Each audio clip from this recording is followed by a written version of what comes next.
मैं आप सभी लोगों को अब सीरियस नोट पर एक बात बोलूंगा कि अब दिवाली जा चुकी है, 2 दिन का आपको एक और ब्रेक मिलेगा, लेकिन वो वैसा ब्रेक नहीं है जैसा दिवाली का रहेगा। लेकिन फिर भी आप ये मानिए कि हाँ कि थोड़ा सा आपको रिलैक्सिंग रहेगा। इसके बाद अब आपको सीधे 25 दिसंबर की छुट्टी मिलने वाली है। बीच में अगर कोई एक आध मिल गई, ठीक है, शायद गुरु नानक पर्व भी है, आई थिंक सो, अब मेरे को डेट एग्जैक्टली याद नहीं है, लेकिन हाँ अगर एक आध छुट्टी मिल गई तो वो काउंट नहीं हो पाएगी, क्योंकि बहुत बड़ा रिदम नहीं बनता। ये 3-4 दिन का आपको एक रिदम बना के दे सकता था।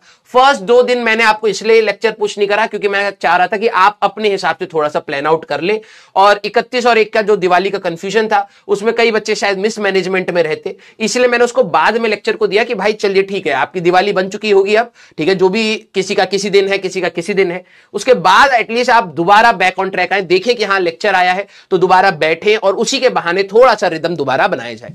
अब मैं आप सभी लोगों के साथ प्लान शेयर कर देता हूं। सारे बच्चे प्रॉमिस करिए कि अब जाने नहीं देंगे बेटा, क्योंकि अब आपके पास ये जो 1 महीना आने वाला है, 1-1.5 महीना मैं बोलूंगा, ये बहुत विग्रस आने वाला है, ठीक है, बहुत ज्यादा विग्रस आने वाला है।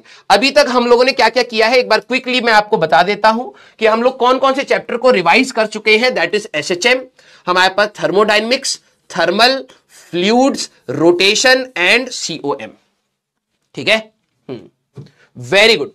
जिन बच्चों ने किया है ना, मैं बता रहा हूं बेटा, ये आसान बात नहीं है। आप अपने आप को डिमोटिवेट मत करिएगा कि यार मैं तो सिर्फ सर 1 ही चैप्टर पढ़ पाया या 2 ही। कोशिश करिए ना, वही हमारे हाथ में होता है, ठीक है।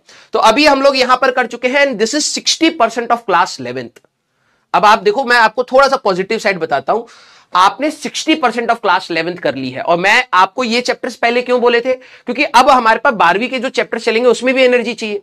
आपको laws of motion, circular, work power, kinematics करने में ज्यादा एनर्जी नहीं लगेगी, वो आसानी से रिवाइज हो जाएंगे और उसका भी टारगेट हम लोग आगे ले लेंगे, तो वो आसानी से हो जाएंगे। अब हमारा जो नेक्स्ट वीक, दिस वीक का टारगेट रहेगा 11th का वेव्स, ठीक है, फिर electric charges and field second revision, क्योंकि आपने टेस्ट से पहले भी मैंने आपको 1-2 दिन दिए थे कि आप अपने इलेक्ट्रिक चार्जेस एंड फील्ड को रिवाइज कर लीजिए।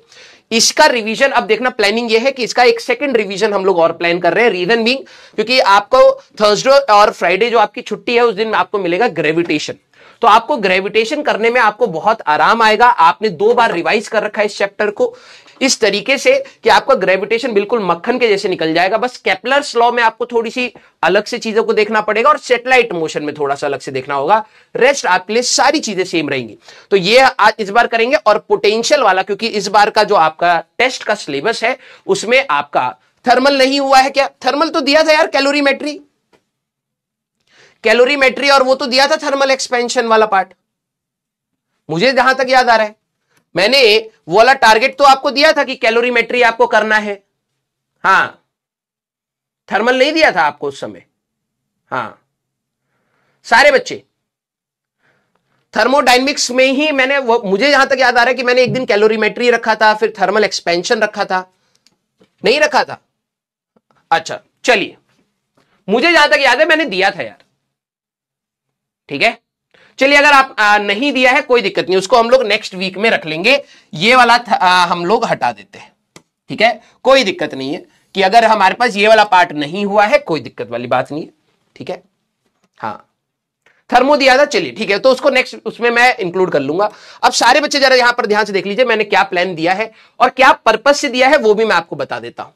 अभी आज का दिन और कल का दिन में आप अपना इलेक्ट्रिक चार्जेस एंड फील्ड को अच्छे से रिवाइज करेंगे, ठीक है। क्यों? उसका एक पर्पस यह है कि आपका टेस्ट है, इस टेस्ट के सिलेबस में इलेक्ट्रिक चार्जेस एंड फील्ड है और आई थिंक पोटेंशियल तक आपका दोबारा आ रहा है, तो आपका ये वाला पार्ट टेस्ट के लिए रिवाइज हो जाएगा। और आपने अभी रिसेंटली रिवाइज भी किया है, तो ज्यादा दिन नहीं लगेंगे, 2 दिन के अंदर ये रिवाइज हो गया। तो 12th का भी रिवीजन हमारा साइमल्टेनियसली चलता रहेगा और 11th का भी हम लोग बीच बीच में एक एक दिन निकाल के अपना कुछ ना कुछ रिवाइज कर रहे हैं। फिर पीवाईक्यूज ऑफ, जरा यहां पर ध्यान समझना, हमारा पोटेंशियल वाला पार्ट अगर आप देखें तो पोटेंशियल वाला पार्ट हमारे पास खत्म हो गया है। तो पीवाईक्यूज या तो 2024 के, 23 के, 22 के, 21 के, आप ईयर बाय ईयर चलिएगा। मेरी बात को ध्यान से सुनिएगा, आप ईयर बाय ईयर चलिएगा, क्योंकि मैंने ये लिखा है दिसंबर 1 से 11th का रिवीजन बाय पीवाईक्यूज रहेगा। आपने कौन से साल तक पीवाईक्यूज लगाए मुझे एक बार बताइए, ठीक है। सारे बच्चे फिर हम लोग अपना स्टार्ट करेंगे। एक्सक्लूडिंग कैपेसिटेंस है, मेरे को पता है, तो कैपेसिटेंस अपना चलता रहेगा, कोई दिक्कत वाली बात नहीं है। आपका टेस्ट का सिलेबस भी कवर हो जाएगा, जो सचिन सर ने बोला था कि ऐसा ना हो कि आप अपने टेस्ट को देख ही नहीं रहे हैं और फिर रिवाइज कर रहे हैं। मैं कोशिश कर रहा हूं कि रिवीजन प्लान में जो हमारा अपकमिंग टेस्ट है उसका सिलेबस भी हम लोग रिवीजन में ले और एक 11th को भी ले लें। कहां तक आपने करे हैं? 2019, 2022, ठीक है। तो आप सभी लोग एक काम करिएगा, अब मैं देखो ये बार बार रिपीट नहीं करूंगा, लेकिन आपको सभी को मैं बता रहा हूं, एक साल पकड़ लीजिए, कोशिश करिए 2024 को पकड़ लीजिए। क्यों सर? मेरे को तो सर क्या 23 के क्वेश्चंस नहीं करने, अभी हमारे पास टाइम कम है, तो सारे बच्चे कोशिश करेंगे 2024 के क्वेश्चंस को निपटाएं। किस चैप्टर के? इस चैप्टर के, ठीक है। 2024 के सर मैंने कर रखे हैं, तो आप 2023 ईयर बाय ईयर चलना, क्योंकि जब हम लोग एक बार थ्योरी रिवाइज हो चुकी होगी तो अब आपको शॉर्ट नोट से रिवाइज करने के लिए दूंगा। तो मैं इतने दिन नहीं दूंगा आपको कि भाई पूरा थ्योरी करो और शॉर्ट नोट्स बनाओ, नहीं, इसके शॉर्ट नोट्स आप बना चुके हैं, शॉर्ट नोट से आप रिवाइज करेंगे और 2 दिन अब आपके पीवाईक्यूज में जाएंगे। एक घंटा आप पीवाईक्यू लगाएंगे, 1 घंटे में मुझे यहां तक पता है आप 10-15 सवाल आराम से लगाएंगे, क्योंकि एग्जाम में हमें 25 सवाल लगाने हैं। तो 10-15 सवाल, 30 सवाल आपके हर 2 दिन में होते चले जाएंगे अपने पुराने के। तो 11th का रिवीजन हमें करना है, तो आप एक को पकड़ के चलिएगा कि 2024 चलो इलेक्ट्रिक चार्जेस एंड फील्ड का हमारा कवर हो जाएगा इसी में। तो वेंसडे को आप ये लगाएंगे, थर्सडे और फ्राइडे हमें वेव्स, क्योंकि आपकी छुट्टी रहेगी, ग्रेविटेशन कराएगा, तो आपने ये रिवाइज करा है तो ग्रेविटेशन आपको आसानी से मिल जाएगा और आसानी से रिवाइज हो जाएगा। Wave still travelling part plus short notes, standing waves plus beats plus short notes, ये आपको करने हैं अपने थर्सडे एंड फ्राइडे को। सैटरडे को मैं कहूंगा इलेक्ट्रिक पोटेंशियल वाले पार्ट को रिवाइज करिएगा, क्योंकि वो आपका टेस्ट में भी आ रहा है। चार्जेस यहां रिवाइज हो गया, सैटरडे को पोटेंशियल आपका रिवाइज हो जाएगा। सैटरडे को मेरी क्लास एक्स्ट्रा कोई भी नहीं है, आपकी 3 क्लासेस रहेंगी, तो potential energy, conservation of energy और इक्वी पोटेंशियल, सारा वाला पार्ट आप यहां पे रिवाइज करेंगे। और सुबह इसके पीवाईक्यूज लगा लेंगे 2024 के, ओनली 2024। बाद में मैं आपको टारगेट दूंगा 1 दिसंबर से कि भाई इस साल के इस चैप्टर के निपटा दो। तो 30-40 सवाल हुए तो मैं आपको कहूंगा 1-1.5 घंटा लगेगा, 2 दिन में आप इसको करके निपटा लो। ऐसे आपको करना पड़ेगा, थोड़ा सा टारगेट ओरिएंटेड होकर करना पड़ेगा, सो दैट जनवरी में आप आराम से सिर्फ पीवाईक्यूज पे करें। आपका रिवीजन हो रखा है, आपने एक बार पढ़ लिया है, शॉर्ट नोट्स बना लिए हैं, शॉर्ट नोट से रिवाइज करेंगे, सीधे सवाल लगाएंगे। जो सवाल गलत हो रहे हैं जनवरी में 10-15 दिन भी अगर आपने जो सवाल गलत हो रहे हैं उनको समझ लिया, रटना नहीं, समझ लिया, तो आपको जेईई मेंस में बहुत फायदा मिलेगा। ये पोटेंशियल वाला पार्ट हो जाएगा। और सुबह उठ के इसके पीवाईक्यूज कुछ लगा लीजिएगा, फिर इसके आफ्टरनून में आप टेस्ट दीजिएगा और रात को आप आधा 1 घंटा निकाल करके वेव्स के पीवाईक्यूज लगा लीजिएगा, क्योंकि वेव्स के पीवाईक्यूज आप सभी लोगों ने देखे थे, बहुत ईजी थे। सीधे इक्वेशन में से छोटी छोटी चीजें पूछ रखी हैं कि भाई वेव की वेलोसिटी क्या है, कौन सी डायरेक्शन में, फलाना डिगाना छोटे मोटे सवाल है, ये आपका कवर हो जाएगा। क्लियर है क्या? यस और नो? यस और नो? नेक्स्ट वीक हम लोग कैपेसिटेंस को ले लेंगे, क्योंकि कैपेसिटेंस कवर अप हो जाएगा, अगले टेस्ट में आएगा तो कोई दिक्कत नहीं होगी। और लॉज ऑफ मोशन सर्कुलर मैंने जोड़ा था, तो सर्कुलर को हटा करके हम लोग थर्मल प्रॉपर्टीज या किसी एक को हम लोग कर लेंगे, थर्मल को डालेंगे क्योंकि करंट में अभी हमारी जरूरत पड़ेगी। तो नेक्स्ट वीक में हम लोग इसको हटा करके अपना किसको ले आएंगे? थर्मल को ले आएंगे, ठीक है, क्योंकि आपका क्रिचॉस के जो रूल्स आएंगे, नोडल एनालिसिस हम लोगों ने करी है, तो आप जल्दी से रिवाइज कर ले जाएंगे। क्लियर है क्या सारे बच्चे? यस और नो? हाँ या ना? सारे बच्चे। सर एडवांस का टेस्ट है, नो टाइम। कब एडवांस का भी टेस्ट हो तो कोई दिक्कत नहीं है भाई। मैं आपको एक बहुत क्लियर बात बता रहा हूं, अपने आप को ओवर प्रेशराइज मत करिए।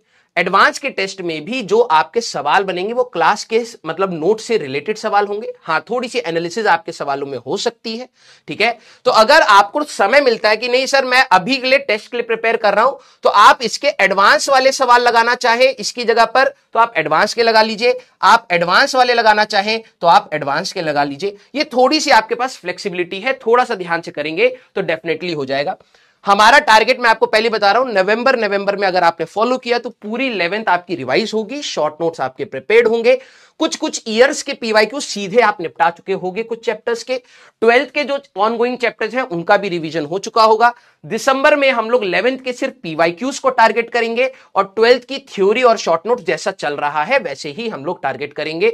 जैसी 12वीं खत्म होगी हमारी दिसंबर के लास्ट तक अगर मैं एक्सपेक्ट कर रहा हूं, तो हमारे पास जनवरी में अब आप 12th के पीवाईक्यूज पर आ जाएंगे और आपका आराम से सिलेबस विद रिवीजन खत्म होगा। क्लियर है क्या सारे बच्चे? भाई देखो इसमें एनर्जी लगेगी आपकी, ठीक है, इसमें आपकी एनर्जी लगेगी, और अगर आप अभी नहीं लगाओगे और देखो टारगेट लेके नहीं चलोगे तो फिर वही बात है, आप एक चैप्टर को करने में हो सकता है 2 दिन लगा दो, 3 दिन लगा दो, और फिर आप परेशान होगे कि सर मेरे तो इतने चैप्टर बचे हुए हैं। एक चैप्टर को जितना टाइम चाहिए उतना ही दो, उससे ज्यादा नहीं, उसको मल्टीपल टाइम देंगे। दिसंबर में फिर से एक और रिवीजन आएगा, अभी 11th की थ्योरी कंप्लीट हो रही है ना, कुछ कुछ सवाल क्लास के लगा रहे हो ना, मोर देन सफिशिएंट, पैनिक मत करिए। दिसंबर में हम लोग 11th के पीवाईक्यूज पर आ जाएंगे, 12th की थ्योरी के शॉर्ट नोट्स और क्लास के क्वेश्चंस की रिवीजन आएगी। जनवरी में आपके दोनों के 11th के पीवाईक्यूज आपके काफी हो चुके होंगे, तो वो 11th के पीवाईक्यूज प्लस 12th के पीवाईक्यूज के मोड पर आ जाएंगे। मेरी भी क्लासेस जनवरी में चलेंगी, तो हम लोग और मिलकर कुछ अच्छा डिस्कशन करेंगे। क्लियर है क्या? यस और नो? तो भाई एनर्जी लगेगी, प्लीज इसको लगा के रखिएगा। इस वीक का टारगेट आपका ये है, ये सेकंड रिवीजन में है तो आपको ज्यादा एनर्जी नहीं लगेगी, पोटेंशियल अभी गर्मा गर्म दिमाग में है तो जल्दी रिवाइज हो सकता है। 11 का रिवीजन में वेव्स अभी मैंने कहा था थोड़ा सा वॉश आउट होने दो, जाने दो चीजें, अब आप रिवाइज करेंगे तो दोबारा रिटेन करेंगे, ज्यादा अच्छी लर्निंग आएगी। क्लियर है क्या सारे बच्चे? यस और नो? हाँ या ना? यस और नो? हाँ सर शॉर्ट नोट्स नहीं बनाए बेटा, प्लीज बनाइए, रफ उसमें मतलब जल्दीबाजी में बना लीजिए, लेकिन बना लीजिए सो दैट आपको रिवाइज करने में कम समय लगे। बाद में जब मैं आपको कहूंगा कि यार क्वेश्चंस लगाइए पीवाईक्यू, सब आपको कहोगे सर थ्योरी याद नहीं आ रही, तो थ्योरी दोबारा ढूंढना पड़ेगा, अब तो शॉर्ट नोट से पढ़ना पड़ेगा। हाँ या ना? यस बेटा प्लीज टारगेट ले लीजिए, मैं आप सभी लोगों से बोलूंगा अगर आप इस तरीके से करेंगे, वही मैं कह रहा हूं कि जेईई मेंस 1 से पहले अगर आपने इतने इनपुट लगा लिए, सोचो आप जेईई मेंस 2 से पहले आप कितने पावरफुल होंगे। आपको शायद लगेगा सर इतना सारा मैं कैसे करूंगा, टारगेट में दे रहा हूं ना, तुम कोशिश तो करके, हाँ सर आप बोलो उतना तो कोशिश करेंगे, ठीक है 30% कर ले, 40% कर ले, कम से कम वेव्स टच तो करेगा तो इसी बहाने। तो ये सोच जेईई मेंस 1 से पहले लोग अपना सिलेबस रिवाइज नहीं करके, कंप्लीट नहीं करके जाते, तेरा कम से कम कुछ तो हुआ है ना, बेटर तो हुआ। अभी जेईई मेंस 2 भी है, 2 महीने मिलेंगे, तेरी थ्योरी टिप्स पर हो चुकी होगी जेईई मेंस 2 से पहले, तूने पीवाईक्यूज निपटा चुका होगा, तू अपने पावरफुल कितना होगा तू ये सोच, ठीक है? तो थोड़ा सा पॉजिटिव साइड पर रहिएगा, ठीक है? हाँ जितना कर सके उतना करिए। आपको जनवरी के बाद दोबारा रिवीजन प्लान चाहिए तो मैं आपको दोबारा हर वीक बाय वीक आपको दूंगा कि भाई ये टारगेट, इससे आपका पूरा कंप्लीट किया जा सकता है। आप उसको एटलीस्ट टारगेट लेके करने की कोशिश तो करो बेटा। हाँ या ना? यस भाई देखो मैं अपने टाइम पर फिजिक्स आंख बंद करता था, मेरे सामने से ना ऐसे धड़ धड़ धड़ चैप्टर निकल जाते थे, मुझे इतनी अच्छी तरीके से, इतनी बार मल्टीपल रिवीजन करी थी, इतनी बार धड़ धड़ धड़ निकल जाता था, मुझे बहुत टाइम नहीं लगता था, और वो वहां तक पहुंचने के लिए मैंने कई बार मेहनत करी थी। आप भी करेंगे तो आपको भी आएगा ऐसे, ठीक है? यस तो ये प्लीज आप सभी लोग यहां पर अच्छे से फॉलो करें, ठीक है? अब हम लोग नेक्स्ट वीक के मंडे पर जब मिलेंगे तो नेक्स्ट वीक के मंडे पर मैं आपके नेक्स्ट टारगेट दूंगा, और ये प्लानिंग के साथ दे रहा हूं, ऐसे नहीं कि आके कोई भी चैप्टर लिख दिया, नहीं। मैंने इसको क्यों दिया है? क्योंकि ग्रेविटेशन में मदद आएगी। इसको क्यों दिया है? क्योंकि कुछ दिन के बाद वेव्स जब स्टार्ट होगा तो आप एक दिन आपको और दूंगा कि वेव्स रिवाइज कर लेना। वेव्स की 3 बार रिवीजन हो चुकी होगी जब आप वेव ऑप्टिक्स कर लेंगे, तो आपको बहुत कॉन्फिडेंट फील होगा कि यार वेव्स अभी रिटेन्ड है, इतना नहीं भूला हूं, कॉन्फिडेंस डाउन नहीं होगा। पोटेंशियल यहां पे क्यों दिया है, इधर क्यों नहीं दिया? अभी पोटेंशियल चाहे थोड़ा दिन 2 दिन वॉश आउट होने दो, फिर दोबारा रिवाइज करोगे, एग्जाम टेस्ट में बैठोगे, सुबह पीवाईक्यूज लगाओगे तो हो जाएगा हमारा कवर अप। यहां पर भी आपने थोड़ा सा पोटेंशियल के बारे में जब हम ग्रेविटेशन की बात करेंगे तो थोड़ा सा रिवाइज कर लोगे, फिर अगले दिन खुद से रिवाइज करोगे, पीवाईक्यू लगाओगे, हो गया सवाल। यस तो प्लीज इसको फॉलो करिएगा बेटा। अगर आप इसको फॉलो करेंगे तो मेरा ये प्रॉमिस है कि दिसंबर के लास्ट तक आपको जो 11th का डर है वो काफी कम होगा। मैं ये नहीं कह रहा डर खत्म हो जाएगा, वो तो इंटरनल है बेटा, वो रहेगा, लेकिन हाँ हम लोग ये चीज कर सकते हैं कि रिवीजन के साथ जेईई मेंस 1 में उतरे। आप सभी लोगों को डेट मिल चुकी है, ठीक है? और कोशिश रहे कि हम लोग जनवरी के फर्स्ट अटेम्प्ट से पहले अपना अच्छा खासा एक रिवीजन करके उतरे, क्योंकि आप सभी लोगों को मैं बता रहा हूं ड्रॉपर्स की सबसे बड़ी दिक्कत यह है कि सिलेबस बहुत लेट स्टार्ट होता है और बहुत जल्दी खत्म होता है। 6 महीने या 7 महीने के अंदर हमें पूरा जेईई मेंस एडवांस सारी चीजें को पढ़ना है, तो थोड़ा सा हमें एफर्ट्स ज्यादा लगाने पड़ते हैं। क्लियर? यस हाँ अब देखो आपको 2 दिन की छुट्टियां दोबारा मिलेंगी। अब जो बच्चे सीखने वाले होंगे वो यहां से सीख जाएंगे कि भाई छुट्टियां गिनो ही मत कि तुम्हारी कोई छुट्टी है। जिस दिन तुम्हारे मेंटली दिमाग में आ गया ना कि छुट्टी है तो उस दिन तुम ऑलरेडी रिलैक्स हो जाते हो। कल छुट्टी है तो आज शाम को तुम रिलैक्स हो जाओगे या कल पढ़ लेंगे, तुम्हारी कोई छुट्टी नहीं है। अब सीधे बोलो भाई 1.5 महीने बाद एग्जाम है, ये बोलना स्टार्ट कर दो अपने लिए। 1.5 महीने बाद अब एग्जाम है, जनवरी तो यूं ही निकलना है, रिवीजन में निकलना है। तो अब अपने आप को थोड़ा सा पावरफुल बनाइए।